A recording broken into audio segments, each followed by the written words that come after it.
Hey everyone, welcome back to our channel. Today, we're diving into something super useful: how to share your Google Sites in 2025.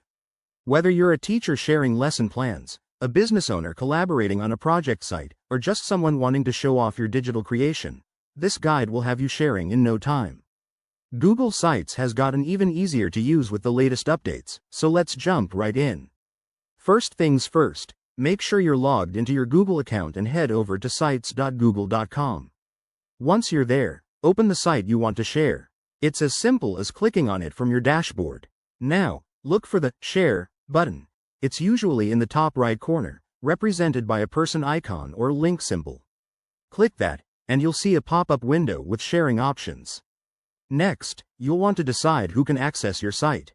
You can choose to share it with specific people by entering their email addresses, or make it public for anyone with the link. For more control, hit the Advanced settings. Here, you can set permissions like Can View for readers or Can Edit for collaborators. This is perfect if you're working on a team project and need real-time updates. Don't forget to add a message if you're sending it via email. It makes your share more personal.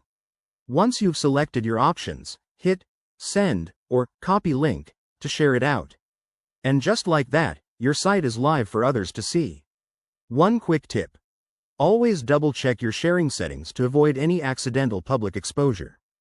Google Sites in 2025 also includes new features like expiration dates for shares, so you can set how long the link works. Super handy for temporary projects. There you have it, folks. Sharing your Google Sites is straightforward and empowers collaboration. If you found this helpful, give it a thumbs up, subscribe for more tech tips, and drop a comment below if you have questions. Thanks for watching, and see you in the next video.